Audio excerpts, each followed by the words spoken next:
नमस्कार, मैं हूं वीरेश सिंह। आईटीआई के टॉक शो में आपका स्वागत करता हूं। आज मैं फिर से आपको जो है तो भी एफिलिएशन वाला सारी चीज़ें चल रही, आईटीआई एफिलिएशन 2024 के नियम के बारे में बहुत सारे लोग फ़ोन कर रहे हैं। अभी मैं सबको पहले बता रहा हूं कि आप समझ लीजिए, है ना। 30 तारीख तक इन सब चीज़ों को मैं बताता चला जा रहा हूं। अभी आपको अभी एफिलिएशन को भी बताना चालू कर दूंगा। शायद अब कल से कैलेंडर जारी करवा दूंगा मैं कि कैसे कैसे आपको सारी चीज़ें करनी है, ठीक है ना। तो अभी ये समझिए कि आईटीआई जब बनाएंगे तो उसको सेफ्टी पॉइंट से कैसे आईटीआई बनेगी, जिसको डीजीटी ने जोड़ दिया है। और आप फिर कह रहा हूँ कि आईटीआई अब सीबीएसई के हिसाब से बनेगी। चलिए पहले सेफ्टी के हिसाब से देख लीजिए कैसे आप आईटीआई खोलेंगे, फिर बात करते हैं। आपको ये जो पार्ट है, इस पार्ट को बहुत ही बारीकी से समझिएगा। जब आपकी आईटीआई का निरीक्षण होगा ना, तो तब ये चीज़ें लगेगी आपको। और बहुत आईटीआई चलाने के लिए सेफ्टी के हिसाब से, सुरक्षा के हिसाब से उनका जो सामान्य दिशा निर्देश है डीजीटी का ना, उसके बारे में मैं आपको बताने चाहता हूँ। तो सबसे पहले देख लीजिए कि कह रहे हैं कि जो आईटीआई का निर्माण होगा, उसके पहले जो है तो अग्निशामक मतलब फायर सेफ्टी का होना बहुत ज़रूरी है। और उसका प्रमाण पत्र भी, फायर सेफ्टी का पूरा सामान लगता है, वो सब बहुत जरूरी है। कार्यशाला और लैब में DG room, transformer, sub station के पास रेत में भरी आग की बाल्टियां सुरक्षित स्टैंड टैंक में रखी जानी चाहिए। लाल बाल्टी आती है, उसको कहते हैं आग की बाल्टी भी कहते हैं आग बुझाने को। उसमें रेत भरा होना चाहिए, स्टैंड लगा होना चाहिए, 3-4 बाल्टी रखना चाहिए। प्रत्येक इमारत के सामने 2 अग्निजल बाल्टी, समझ रहे हैं ना, प्रत्येक बिल्डिंग के सामने 2 अग्निजल बाल्टी, 2 रेत बाल्टी और अग्निशामक यंत्र प्रत्येक प्रकार के एक स्थान पर अग्नि बिंदु स्थापित किया जाए। मतलब अग्निजल बाल्टी भी जिसमें पानी भरा हो, रेत भी हो, अग्निशामक यंत्र भी हो, वो जो फायर सेफ्टी का है। प्रत्येक प्रमुख स्थान पर किसी भी प्रकार के कम से कम 2 अग्निशामक यंत्र स्थापित होना चाहिए। फायर सेफ्टी आग या अन्य आपात स्थिति के मामले में उपयोग प्रत्येक निकास पहुंच या निकास को लगातार अवरोध या बाधाओं से मुक्त होना चाहिए। उपयुक्त ऊंचाई पर भागने के मार्गों को रेटो रिफ्लेक्टिव साइनेज प्रदान किए जाए। प्रत्येक इमारत के लिए तिमाही में निकासी अभ्यास आयोजित किया जाना चाहिए। भाग दौड़ से जब भाग दौड़ हो जाए तो बचने और किसी भी आपात स्थिति में ठीक से प्रतिबंधित करने के लिए संस्थान के पास एक अस्थायी अग्नि आदेश होना चाहिए। आग और आपातकालीन स्थितियों में संभालने के लिए आवश्यक स्थापित प्रक्रियाओं वाला दस्तावेज, जिसमें विभिन्न प्राधिकरणों की एजेंसी के कर्तव्य जिम्मेदारी शामिल हो। परिषद में महत्वपूर्ण क्षेत्रों को कवर करने के लिए सीसीटीवी कैमरे को स्थापित करना चाहिए, जिसमें से अग्निशामक यंत्र, नली, रीड, राइजर, स्वचालित पहचान, अलार्म सिस्टम आदि ये मैनुअल जो है तो कॉल पॉइंट जैसे चीजें रहना चाहिए। असेंबली पॉइंट को सुरक्षित रखें, जिससे चारों ओर कोई बाढ़ न। विद्युत खतरा के लिए बोल रहे हैं कि बिजली के तारों को उचित अर्थिंग प्रोवाइड करें और खुला नहीं रहना चाहिए बैठ। सभी उपकरणों को अलग से अर्थ देना चाहिए। आवश्यक अनुसार अर्थ लीकेज को बेकार ELCB प्रदान किए जाना चाहिए। एक चीज बोल रहा हूं, ध्यान दीजिए, परिसर के ऊपर, बिल्डिंग के ऊपर कहीं भी over high intention electrical line नहीं गुजरनी चाहिए। मेरा दिखाने का मतलब यही है कि जो पहले आईटीआई खोलोगे तो भैया देख लेना, जहां खोल रहे हो उस बिल्डिंग के ऊपर हाई ओवर इंटेंशन नहीं होना चाहिए। सब स्टेशन, ट्रांसफार्मर या कोई हो तो अलग किया जाए। कार्बन डाइऑक्साइड, सूखा रासायनिक पाउडर, मैकेनिकल फोम, ये रेत की बाल्टी जो है तो उपलब्ध होनी चाहिए। सभी ओवरहेड विद्युत लाइनों को जमीन से कम 5.4 मीटर की ऊंचाई पे होना चाहिए।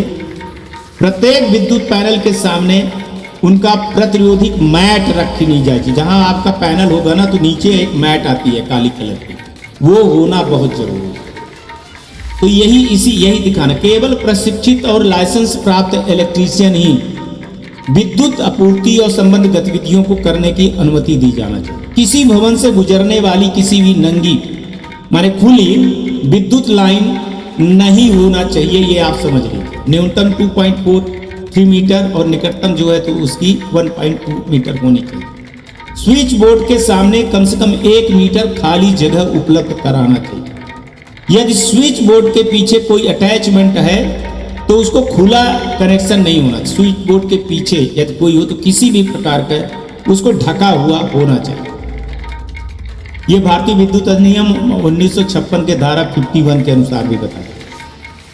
सभी भवनों में बिजली अवरोधक उपलब्ध कराएं। पेयजल भोजन सभी समय समय पर जो पानी की है उसको सफाई टंकी होनी चाहिए। पानी की गुणवत्ता हर 3 महीने में जांच होनी चाहिए। अगर वाटर कूलर लगा है तो उसका पूरा लेखा जोखा ले लेंगे आप। परिसर में तैयार किए गए भोजन के नमूनों की गुणवत्ता भी, अगर छात्रवृत्ति है तो क्या कहते हैं छात्रावास है तो सारी चीज़ें वो लिखा होना चाहिए। और कार्यशाला में प्रवेश करने वाले व्यक्ति को व्यक्तिगत सुरक्षा उपकरण उपलब्ध कराना चाहिए और अंदर बाहर से प्रदर्शित होना चाहिए। चिकित्सा किट मतलब माने वो आपको प्राथमिक चिकित्सा किट भी रखना चाहिए। प्रत्येक मशीन के संचालन के लिए सुरक्षा सावधानी होनी चाहिए। सभी उपकरणों को सिस्टम के लिए जो है तो उनके SOP जिसको कहते हैं कि मानक संचालन प्रक्रिया तैयार की जानी चाहिए। सभी विद्युत को ठीक ठाक से देख लेना चाहिए, अर्थ से जोड़ना चाहिए। और कुल मिलाकर के यही है कि आप लोग बड़ी सुरक्षा को देखना पड़ेगा मशीन को लेकर के, सारी चीज़ों को लेकर के, कि कहीं पे भी कोई बिजली का लाइन या कोई ऐसी चीज़ें ना हो जिसके कारण से दिक्कत खड़ी हो जाए। विकलांग व्यक्ति हैं PWD जो होते हैं तो उसके भवन के आसानी से प्रवेश और निकलने के लिए रैंप की व्यवस्था होनी चाहिए। आपातकालीन में उपयोग के लिए व्हील चेयर स्ट्रक्चर की उपलब्धता बहुत जरूरी है कि आप पर्याप्त व्हील चेयर और इसकी। इसके अलावा विकलांग व्यक्तियों की संख्या की जानकारी सुरक्षा अधिकारी के पास होना चाहिए। कितने लड़के कहाँ पढ़ रहे हैं। सुरक्षा द्वार पर अंतकों के बीच में विकलांग व्यक्तियों की संख्या एवं समय का रिकॉर्ड भी होना चाहिए। और ऐसा भी होना चाहिए कि जैसे मान के चलिए भवन के बाहर पानी, बिजली, LPG कनेक्शन के लिए सुरक्षित रूप से काटने का प्रावधान होना चाहिए और इसका ऑडिट भी होना चाहिए बीच बीच में। और यातायात के जो नियंत्रण है उचित जो है तो सांकेतिक जो सिंबल आते हैं वो सारी चीज़ें रखनी चाहिए। निकास मार्गों में जहाँ अतिरिक्त रोशनी के लिए बिजली की बैकअप, जब मान के चलिए कहीं से निकल रहे हैं लड़के और वहाँ अंधेरा नहीं होना चाहिए। व्यवस्थित तरीके से निकासी की योजना बनाना ये भी एक है। उचित निकासी के लिए छात्रों को स्वयं की संख्या पर उनको सब बताना चाहिए। सुरक्षित करें कि सभी क्षेत्रों में 4 व्यक्ति वर्ग मीटर में अधिक लोग एकत्रित ना हो। ये सब आपको पढ़ना पड़ेगा।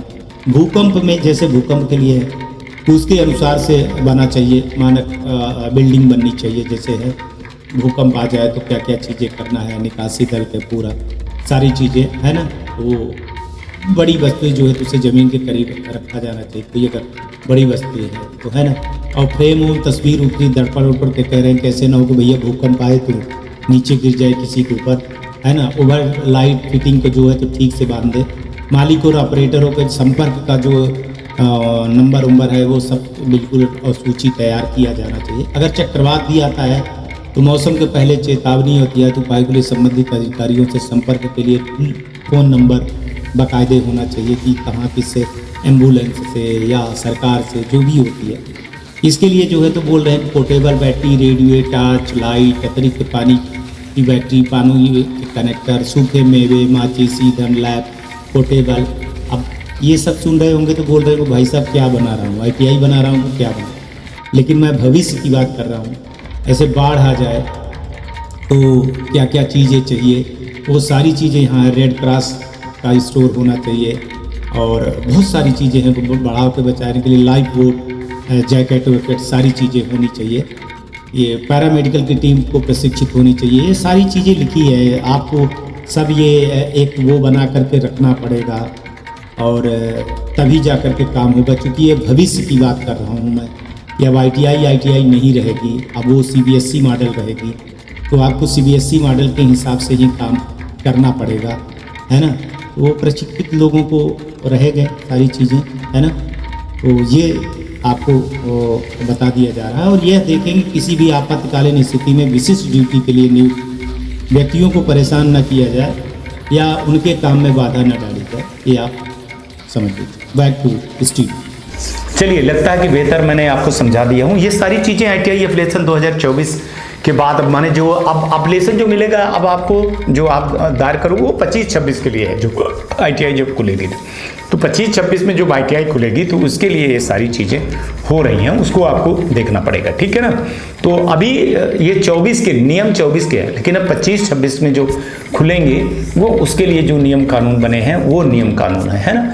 तो अगर आपको ऐसे लगता है तो व्हाट्सएप पे आप फ़ोन करने के बजाय व्हाट्सएप पे आप लिखिए, मैं आपको सारी चीज़ें उपलब्ध करवाऊंगा। आज तक के लिए इतना, कल आएंगे तो फिर किसी नए मुद्दे पर बात करेंगे। तब तक आप लोग अपना ध्यान रखिए, आसपास सफाई रखिए और बड़े बुजुर्गों का सम्मान जरूर करिएगा।